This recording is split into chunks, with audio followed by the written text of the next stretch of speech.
बिस्मिल्लाहिर्रहमानिर्रहीम। अल्लाहुम्मा सल्लि अला मुहम्मद व अला आलि मुहम्मद कमा सल्लैता अला इब्राहीम व अला आलि इब्राहीम इन्नका हमीदुम मजीद।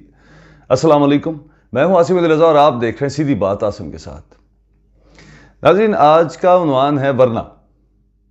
अगर आपने मेरे थंबनेल का कैप्शन पढ़ा हो तो वो है न्यूज़ चैनल को इश्तिहारात दो वरना। अच्छा, इस वरना की कहानी शुरू होती है आज से 7-8 दिन पहले। मेरी कंपनी मकान मैनेजर का प्रोजेक्ट अल हसन गार्डन की डिफरेंट कैंपेन्स फेसबुक के ऊपर चल रही होती हैं। उनमें से किसी एक कैंपेन पर एक क्यूरी जनरेट होती है। उस क्यूरी को मेरी टीम आंसर करती है और उधर से एक नदीम अब्बास नामी शख्स उनसे मेरा नंबर मांगता है। मेरा उनसे रब्ता हो जाता है और वो रब्ता भी डायरेक्ट उस नंबर के ज़रिए नहीं जो मेरी टीम से मांगा जाता है, बल्कि किसी सोर्स से, शायद फेसबुक से या कहीं से वो मुझ तक पहुंच जाते हैं। तो वो मुझे बताते हैं कि उनका नाम राना नदीम अब्बास है और वो मेरी ही कौम से ताल्लुक़ रखते हैं और उन्हें इस बात की बड़ी खुशी होती है कि हम दोनों की एक ही कौम है। और फिर वो फरमाते हैं कि अगर मैं उन्हें मकान मैनेजर की एडवर्टाइजमेंट उनके न्यूज़ चैनल के लिए दे दूं तो वो मुझे 190 मुल्कों में, जी 190 मुल्कों में वो मेरे प्रोजेक्ट की एडवर्टाइजमेंट करेंगे। और ना सिर्फ एडवर्टाइजमेंट करेंगे बल्कि कोशिश करेंगे कि हर शो के अंदर वो मुझे प्रेजेंट करें, मेरे प्रोजेक्ट को प्रेजेंट करें, और जिसका मुझे बहुत फ़ायदा होगा और बहुत कुछ। खैर, उनका लहजा, उनका चॉइस ऑफ वर्ड्स और उनका एतमाद, इन तीन चीज़ों को देखकर मुझे बेनज़ीर इनकम सपोर्ट वाली कॉल्स याद आ गई। मैंने मुनासिब समझा कि मैं तौहीन ना करूं, उन्हें स्ट्रेट अवे रिफ्यूज़ भी ना करूं और कोई ऐसा कमेंट भी पास ना करूं उनके अंदाज पे, उनके अल्फाज पे, उनके लहजे पे। तो मैंने मुनासिब समझा, मैंने कहा यार ऐसा करें, आप मुझे ना अपने चैनल का कुछ कंटेंट भेज दें और कुछ ऐसा सोर्स भेज दें जिससे मैं आपके चैनल को ट्रैक कर सकूं। तो मैं अपनी मार्केटिंग टीम को भेज दूंगा, वो फिर जो मुझे उस पर फीडबैक आएगा उसके मुताबिक आपको एंटरटेन कर लेंगे इंशाल्लाह। खैर, उन्होंने कहा जी बिल्कुल ज़रूर। उन्होंने मुझे कुछ वीडियोस भिजवा दी, व्हाट्सएप यूट्यूब की वीडियोस। अब मैंने जब यूट्यूब का लिंक मुझे आया तो थोड़ा मैं उस पर मुझे शुबा हुआ, लेकिन जब उन्हें वीडियोस खोली तो जो लेवल था उस कंटेंट का, जिस लेवल की कास्ट थी उसमें, जिस जिस जिस तरह की उनकी क्वालिफिकेशन नज़र आ रही थी, उनके लहजे नज़र आ रहे थे, मैं वो बेनज़ीर इनकम सपोर्ट वाली बात पे पक्का हो गया। खैर, मैंने उस चैनल को जब एनालाइज़ किया तो मुझे नज़र आया कि यार अभी बहुत शुरू में शायद अभी उन्होंने आगाज़ किया है या अभी उस तरह से शायद उन्हें ना मिली हो पजीराई, बट ये कि चलें वो एफ़र्ट कर रहे हैं। उसकी मुझे कॉल आ गई दोबारा, तो मैंने कहा जी कि नदीम साहब, मैंने आपका देख लिया है, अब टीम देख रही है, जैसे ही मुझे मार्केटिंग टीम का रिस्पॉन्स आता है तो मैं इंशाल्लाह ताला आपको रब्ता कर लेते हैं। उन्होंने कहा जी ज़रूर, लेकिन आप देखें, आप हमें ऐसा करें 30,000 रुपया महीना ही दे दें। तो मैंने कहा जी नदीम साहब, मैं आपको 30 रुपये भी महीना नहीं दे सकता। तरीक़ेकार ये है कि ये कंपनी है, this is a private limited company, एक रजिस्टर्ड कंपनी है जो SEC PF BR हर जगह रजिस्टर्ड है इसके, और इसके डायरेक्टर्स हैं, इसका एक प्रोसेस है। तो आप इसरार ना करें, आप होल्ड करें, मुझे आपका मेरा रब्ता हो गया है, अब टीम के पास सारा डेटा है, देख लेते हैं क्या करना है। खैर, उन्होंने कॉल ख़त्म हो गई, फिर को थोड़ी देर बाद कॉल आ गई, फिर उन्होंने बताना शुरू कर दिया कि हम बरादरी हैं हम। खैर, मैंने कहा जी नदीम साहब, एक दफ़ा टीम का रिस्पांस आ रहे दें। वो दिन चला गया जी। अगले दिन दोबारा मुझे नदीम साहब की कॉल आई, तो उन्होंने मुझे कहा जी कि आप देखें, हमारा लाहौर ऑफिस है, अगर आप आएँ या हम आएँ, किसी तरह मुलाकात हो जाए। मैंने कहा ज़रूर मिलते हैं, चूँकि यहाँ पे बड़ी रूटीन हेक्टिक होती है, मेरी कंपनी का बड़ा अभी आगाज़ है, मेरी बड़ी इंगेजमेंट्स हैं, प्रोजेक्ट का बिल्कुल आगाज़ है, उस पर बहुत ज़्यादा अभी, चूँकि अल्लाह ताला ने बहुत शुरू में बड़ी खैर कर दी है तो उसकी वजह से बहुत ज़्यादा ओवरबर्डनड है। तो आप मेहरबानी करें, मैं आपसे रब्ता कर लूँगा इंशाल्लाह। फिर दिन गुजर गया, नदीम साहब की फिर कॉल आ गई। अच्छा, अब जब कॉल आई तो मैं थोड़ा इरिटेट हुआ। मैंने कहा जी आप ना कर लेते हैं, डोंट वरी, कर लेंगे, बेफिक्र हो जाएं, लेकिन प्लीज़ मेरी रिक्वेस्ट है कि आप मेहरबानी करें। अच्छा, अब उससे अगला दिन आया तो जनाब ने मुझे कॉल की। उन्होंने कहा जी ऐसे है कि कल हम साहिवाल आना चाह रहे हैं, तो अगर मीटिंग एक हो जाए तो बेहतर रहेगा। और फिर हम आपको पूरा अपना पैकेज दे देते हैं, पूरी डिटेल्स आपके साथ शेयर कर देते हैं। मैंने कहा चले ठीक है, डजंट मैटर, जान छुड़वाई जो हकीकत बात है। तो अगले दिन, मुझे याद भी नहीं था, अगले दिन मैं अपनी किसी असाइनमेंट पे कहीं एंगेज था, तो मुझे एक वॉइस नोट आता है।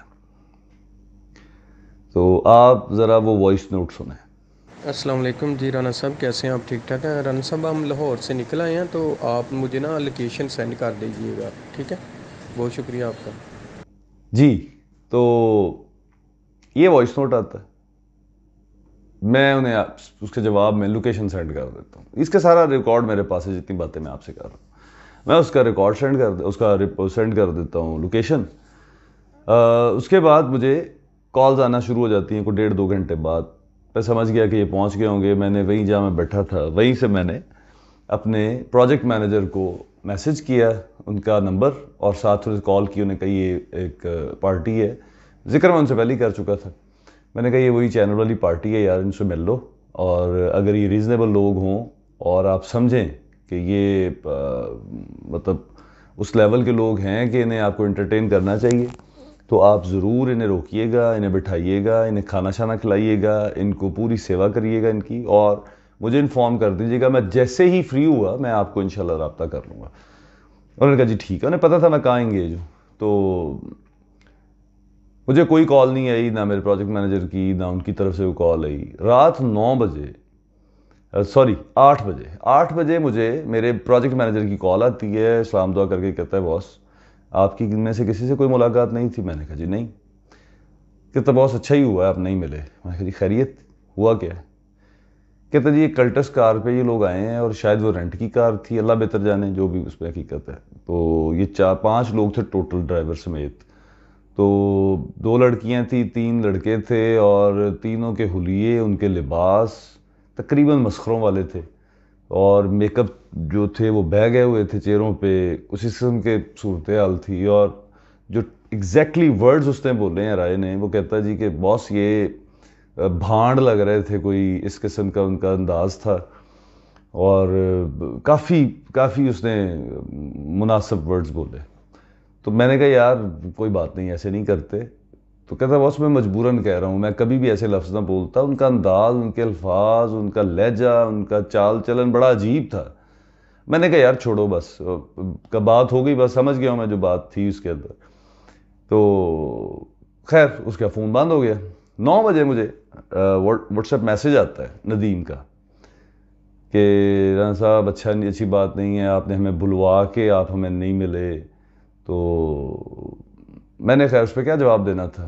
तो एंड पे उन्होंने लिखा हुआ था कि लेकिन आप लाहौर आएँ तो मेरे ऑफिस ज़रूर आइएगा। अच्छा मैंने इरादा बना लिया कि अब मैं नेक्स्ट वीक में लाहौर का चक्कर लगता है तो मैं इनके ऑफिस जाता हूँ। अच्छा जी, अब मैं ये बात सोच के तो अपने नेक्स्ट वीक के विजिट में मैंने वो स्केड्यूल कर लिया। दिन गुजर गया कल का,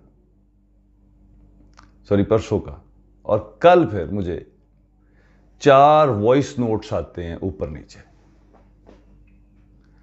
अब वो चारों के चारों वॉइस नोट्स मैं ये प्ले कर रहा हूं, आप जरा वो वॉइस नोट सुनिए। अस्सलाम वालेकुम राना साहब, मैंने तो राजपूत राना समझ के आपके पास गया था।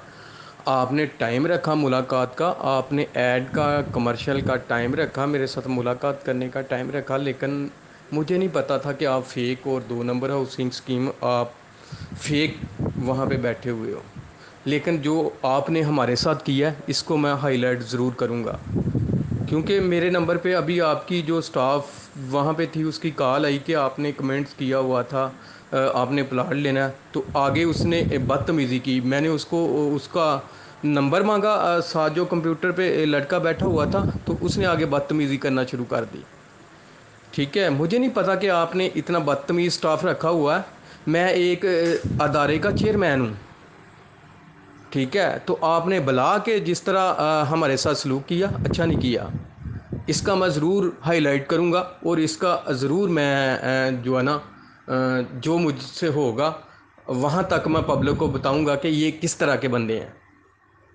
मैंने तो आपकी वीडियो देखी थी, बहुत प्यारी प्यारी वीडियो बना के आपने पेज पे अपलोड की हुई थी, दरूद शरीफ से, अल्लाह के नामों से शुरुआत करके। लेकिन मुझे ये नहीं पता था कि आप एक बंदे को, शरीफ को, लाहौर से बुलाओगे मीटिंग के लिए, बुला के और इस तरह जलील करोगे, आगे से मिलोगे भी नहीं, ठीक है। इस तरह के बंदे हो आप? मुझे तो नहीं पता था कि आप इस तरह के बंदे हो। बाकी आपकी स्कीम ही देख के ना, बाहर से ही तो हम जान गए थे कि ये कोई बंदा फेक ही है, ठीक है। जो बंदा इतनी दूर से मेहमान को टाइम दे के उसको मिलना पसंद नहीं करता, तो इससे बड़ा बंदा फेक क्या हो सकता है। मैं तो इसलिए गया था कि चलो इन्होंने बुलाया, बैठ के मीटिंग वहाँ पे कर लेते हैं, ऐड के हवाले से, कमर्शियल के हवाले से, ठीक है। तो मैंने तो समझा था कि मेरी बरादरी का राजपूत राना है, तो लेकिन मुझे नहीं पता था कि आप ऐसे हो। जी, आपने सुन लिया जनाब। ये 4 वॉइस नोट आते हैं मुझे नदीम अब्बास के। सबसे पहली बात इन वॉइस नोट में, सबसे इंटरेस्टिंग बात, वो है राजपूत राना। ये अब जितने सुनने वाले लोग हैं ना, ये सबके लिए बड़ी इंपॉर्टेंट है यार। ये मैंने ना पहले भी कई लोगों के मुंह से सुना है और हमेशा खामोशी इख्तियार की है। जैसे मैंने शुरू में कहा कि किसी इंसान की तौहीन जो है उसे मैं गुनाह कबीरा समझता हूं, तो मैंने इस बात को हमेशा हजम कर गया। लेकिन आज मैं मजबूर हो गया आपको बताने पे कि जब को बंदा राजपूत राना कहे तो आप समझ जाएं कि वो नकली है। अगर किसी बंदे ने मेरे से मेरे राजपूत होने का सबूत लेना है, जिसपे कोई ऐसे फख्र वाली बात नहीं है, लेकिन फिर भी अगर मेरे ब्लड लाइन का सबूत लेना है तो बिस्मिल्लाह आ जाए, मैं आपको प्रूव कर देता हूं मैं कौन हूं, जिस पीढ़ी तक आप जाना चाहें। लेकिन ये जो राजपूत राना है ना, ऐसा कोई कास्ट, राना कोई कास्ट नहीं है। राना एक शहरी नेम है जो डेवलप हुआ, उसकी एक हिस्ट्री है। तो ये राजपूत राना कोई जब कहलाता है खुद को या अपना तारुफ करवाता है तो समझ जाएं कि ये नकली है। तो यहां से पहली बात क्लियर हो गई कि ये भाई साहब राजपूत कोई नहीं है, ये कोई मरासी मरूसी है, कोई इस किस्म का है। वो मैं आपको तस्वीर भी इसकी लगी, आप देख लीजिएगा। मैं बड़ा कॉन्फिडेंट हो गया ये बातें अब आपसे कर रहा हूं। कोई राजपूत राना नहीं होता। ये बात आपके भले की भी है। अब आपके आसपास जितने को राजपूत राने हैं ना, उनसे जान छुड़वा लें इस बुनियाद पे, क्योंकि जो कौम बदल ली उसने अपना बाप बदल लिया। सिंपल सी बात है। और जब बाप बदल ले उसे क्या ताल्लुक रखना है। दूसरी बात, भाई साहब ने फरमाया कि आपने हमारे साथ एड का, कमर्शियल का, मीटिंग का, मुलाकात का वक़्त तय करके आपने में बुलाया, और फिर भाई मैंने आपको नहीं बुलवाया। अब आप सारे लोग सुन रहे हैं कि मैंने इस भाड़ को नहीं बुलवाया।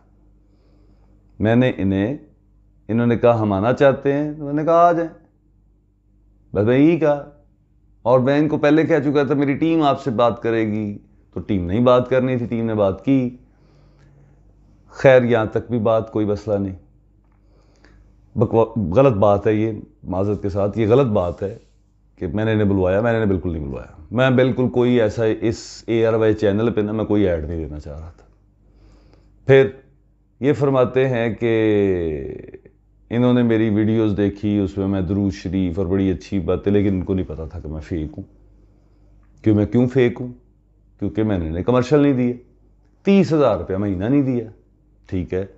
फिर ये कहते हैं आपकी सोसाइटी बाहर से देख गई, तो वो जो 125 कस्टमर्स जिन्होंने 2 महीनों में ख़रीदा है, वो उनके सर में ईंट लग गई थी, वो उनके दिमाग काम नहीं करते, उनकी आंखें अंधी हो गई हैं, हमने मिर्चें डाल दी उनकी आंखों में, हैं सियाने साहब। और फिर वो वहाँ जितनी मशीनरी, करोड़ों रुपए की मशीनरी वहाँ काम कर रही है, करोड़ों का काम वहाँ पे वैसे फिजिकली हो रहा है, तो इसकी कैसी तैराना और शहीन जैसी नज़र है कि ये राना नदीम साहब, जो राजपूत राना नदीम साहब हैं, इन्होंने उसको रीड कर लिया कि ये फेक है। जो सरकार ने हमसे पैसे लिए हैं करोड़ों के हिसाब से, लाखों वाली पर्चियां तो बहुत हैं, वो राजपूत राना साहब उनको किधर डालेंगे? डंके की चोट पे उसको एडवर्टाइज कर रहा हूं, कहां ले जाएंगे इस बात को? खैर, राजपूत राना साहब की ये सारी बात तो जो आपने सुन ली ना, तो खैर चूंकि घटिया चैनल, घटिया बात, घटिया लफ्ज़, घटिया बंदा, घटिया, उस पर क्या कमेंट करना है। लेकिन इंपॉर्टेंट बात क्या है कि मैंने ये शुगलन जिक्र किया 3-4 दोस्तों से उन्होंने मुझे बताया, वो भी डेवलपर्स और बिल्डर्स हैं और कुछ उनमें से मार्केटिंग का काम करते हैं। उन्होंने कहा जी कि ये एक तमाशा है, ड्रामा है। सारों ने कहा जी कि हमारे साथ ऐसा हो चुका है। पूछा क्या हुआ यार? कहते हैं कि जनाब हमने प्रोजेक्ट शुरू किया, साफी आ गए हमारे पास कुछ लोकल यहाँ के साहिवाल के। अब मैंने उनसे नाम पूछा, उन्होंने नाम नहीं बताए। बताते तो फिर मैं यहाँ जिक्र करता उनका।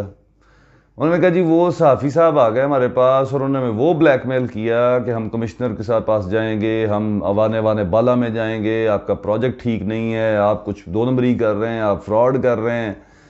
कहते जी हमें बहुत उन्होंने धमकाया, बड़ा कुछ किया। लाहौर से भी कुछ टीमें आई जी, उन्होंने भी यही किया। तो मकसद क्या होता था, एंड में बात आती थी कुछ सेटलमेंट कर ले तो हम कहते थे आप रिश्वत मांग रहे हैं। तो कहते नहीं, हम तो कह रहे हैं आप एडवर्टीजमेंट दें हमें, जब आप देखें आप हम पे इन्वेस्टमेंट करेंगे, हम कोई भी आप तक हाथ बढ़ाएगा तो हम उसे रोक लेंगे। तो उनमें से कुछ ने तो मेरे सामने तो सबने यही कहा कि हमने उन्हें दौड़ा दिया। लेकिन जेनवनली शुरफा अमूमन हम कहाँ यार, मिडिल क्लास का बंदा नहीं उलझाओ चाहता। ये तो इसकी बदकिस्मती है, इस राजपूत राणे की बदकिस्मती है कि इसके सामने मैं था। इसके बड़ों छोटों किसी को नहीं पता था कि मैं किसके साथ क्या करने जा रहा हूं। मैं इसके चैनल का नाम नहीं ले रहा हूं, पता क्यों? क्योंकि उससे ज़्यादा सब्सक्राइबर आपकी मोहब्बत से इस चैनल पे हैं। ये जो राजपूत राणा साहब है ना, ये अब ये चक्कर, इसका सीन क्या है?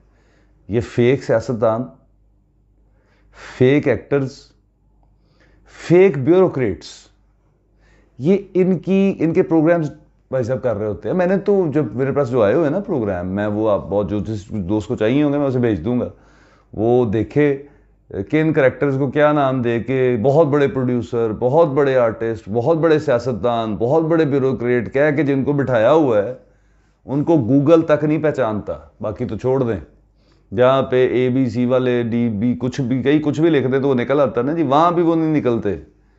और उल्टा उनमें से कुछ करेक्टर्स तो जो बहुत बड़े स्टार्स हैं ना, वो क्या कहते हैं कि जब कोई काम नहीं मिलता जी तो ये कर लेते हैं, मुंह पे उन्होंने पेंट किया होता है। मैं किसी की रोज़ी, किसी की शख्सियत, उसकी ज़ात पे अपने खुदा को गवाह बना के कहता हूँ कि कुछ नहीं, कोई बात नहीं करना चाहता। लेकिन मैं इस घटिया इंसान की, घटिया चैनल की, घटिया प्रोग्राम्स की बात कर रहा हूँ। ये बेशरम आदमी, ये घटिया इंसान, इसका ख्याल था ये मुझे ब्लैकमेल करेगा, ये मेरे से पैसे लेगा। अब आप जितने दोस्त मुझे जानते हैं, मज़ा नहीं आ गया आपको बात सुन के कि ये राजपूत राणा साहब, इनका ख्याल था कि ये मुझे ब्लैकमेल करेंगे, मेरे से पैसे लेंगे। मैं फिर जिस हद तक जाऊंगा, आवाज़ उठाऊंगा, पब्लिक को बताऊंगा, ओ पब्लिक, राजपूत राणा पब्लिक साहब क्या बताएंगे पब्लिक को? मैं बता रहा हूं रोज पब्लिक को, रोज, कि मैं भाईजान, मैं ये जो मैं है ना, ये जो मैं है, ये मैं बता रहा हूं रोज लोगों को कि जनाब आपका भाई ये प्रोजेक्ट कर रहा है, ये इन साहबान की मलकियत है, ये इतनी जगह है, इस तरह से हम इसको डिज़ाइन कर रहे हैं, यहाँ हम लोग गुजर के अप्रूवल्स के प्रोसेस से यहाँ पहुँच गए हैं, अभी हमारे ये डॉक्यूमेंट्स रह गए हैं, ये डॉक्यूमेंट्स हमारे पास हैं, बत्ती इतने वक्त में लग रही है, पानी इतने वक्त में लग रहा है। और भाई राजपूत राणा, मैं बिल्कुल, अब अगर तू बाप की औलाद है ना, तो अब तू आवाज़ उठा, वरना मैं तुम्हें माफ़ नहीं करने वाला। मैं तेरी गर्दन पे पैर रखूंगा। सोने, तुम्हें याद आ जाएगा कि तुमने किस बंदे को क्या अल्फाज कहे और क्या तुम अचीव करना चाहते थे अल्फाज से। और तुम्हारे जैसे जितने ये 2 नंबर साफी सुन रहे हैं ना, ये गौर से सुन रहे हैं। जिस किसी के दिमाग में खन्नास है वो ट्राई करे, वो पैर रखे, और फिर मैं तुम्हें बता दूं तुम्हारे साथ करता क्या हूं मैं। बदमाशी करते हो तुम लोग शुरफा को, मिडिल क्लास के लोग जो कई पता नहीं किन एफर्ट्स के साथ ये लोग इन प्रोजेक्ट्स के अंदर, रियल एस्टेट के अंदर कदम घुसा रहे हैं, जॉब्स क्रिएट कर रहे हैं, लोगों का आसरा बन रहे हैं। और फिर इनमें से बड़े बड़े बंदे के पुत्र हैं जो बड़ी बड़ी खैर की अमल कर रहे हैं। तुम लोग उन लोगों के साथ ही बदमाशी करते हो। तुमने हर बंदे को अपने जैसा समझ लिया यार, कि ये 2 नंबर है, इसके साथ जो मर्जी कर लेंगे। तो दोस्तों ये सारी स्टोरी हुई और ये भांड जो है अब इसने ये मुझे व्हाट्सएप मैसेजेस किए, वॉइस नोट्स मैंने आपको सुनवा दिए। इसके साथ अब मैं जो करने वाला हूँ वो मैं आपके खिदमत में रख देता हूँ। राना आमिर साहब बज़ेद हैं जी कि इसको ना फ़ौरन ही ठोक दें। मैंने उन्हें कहा कि ज़रा तसल्ली से चलते हैं, इसको ना एक एक करके इसको, अब ये 2 नंबर फार्मूला लगाता है, चलें 2 नंबर फार्मूला लगाते हैं। अब ये राजपूत राना साहब पे अगर मैं को 10-12 शहरों में डिफरेंट जगहों पे पर्चों में इनका नाम आ जाए, कैसी खूबसूरत बात है। अब आप जो मेरे दोस्त हैं, जो मेरे बड़े करीब हैं, वो बात जानते हैं कितना मुश्किल है यार। मेरे पुलिस फेलोज दोस्त हैं, मेरे लॉयर्स दोस्त हैं, मेरे लिए कितना मुश्किल होगा अगर मैं ये घटिया हरकत करना चाहूँ। लेकिन ये राजपूत राना साहब तुले हुए हैं कि इनके साथ को बंदा ऐसे करे। दिल में बड़ी बातें थी, बड़ा गुस्सा भी था, एक टाइम में आया इस बात को लेके कि यार इस कदर घटिया और नीच आदमी ये यहाँ तक उतर आया है, इस तरह के मैसेजेस कर रहा है सिर्फ 30,000 रुपये महीने के चक्कर में। तो फिर ख्याल आया कि नहीं यार लानत भेजो। लेकिन जब दोस्तों का फीडबैक मिला और पता चला कि ये एक वारदात है प्रॉपर, तो सोचा कि नहीं यार इस पर एक रिकॉर्ड बनता है, वो आप दोस्तों के साथ शेयर करना बनता है। तो जो मैंने करना है वो ऑब्वियसली मैं करूँगा, मेरा अपने लीगल राइट्स हैं। लेकिन ये है कि ये जो भांड है ना राजपूत राना, इसके बारे में आपको बताना ज़रूरी था। एक इस जैसे जो राजपूत राने हैं कि साहिवाल में आसपास घूम रहे हैं, उनके बारे में बताना ज़रूरी था। और आपको बताना ज़रूरी था कि इन भांडों से ब्लैकमेल होने की ज़रूरत नहीं है।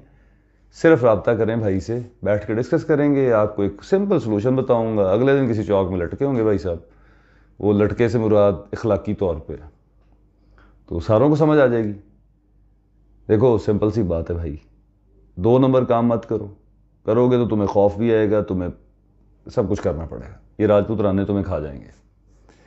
और अगर 1 नंबर काम में मुश्किल आ रही है तो रब्ता करो, उसको हम आसान कर लेते हैं। और अगर फिर भी काम भी 1 नंबर कर रहे हो, हौसला भी कम है, तो फिर जनाब बनता ही है, ये राजपूत राने बनते रहेंगे, ये तुम्हें खाते रहेंगे, तुम्हारा तमाशा लगाते रहेंगे। तो मेरा तो फ़र्ज़ था, मैंने अपना फ़र्ज़ पूरा कर दिया। ये सीधी सीधी आप बीती आपकी खिदमत में पेश कर दिया। अब आप फैसला करें, मैंने ठीक किया, गलत किया, ठीक कर रहा हूँ, गलत कर रहा हूँ, ठीक करूँगा या गलत करूँगा। चैनल का नाम उधार रहा, राजपूत राना साहब के मिजाज ठीक ना हुए तो फिर आप दोस्तों के साथ वो डेटा भी शेयर कर देंगे। तस्वीर शेयर कर रहा हूँ और साथ आवाज़ आपने सुन ली। अब मुझे इजाज़त दें, मेरे लिए दुआ कर दिया करें, और मेरे दिल से हमेशा आपके लिए दुआ निकलती है। सब्सक्राइबर काम में, उसका ख्याल करिएगा, दोस्तों से कहें, शेयर करें, लाइक करें, सब्सक्राइब ज़रूर करें। शुक्रिया, अल्लाह हाफ़िज़।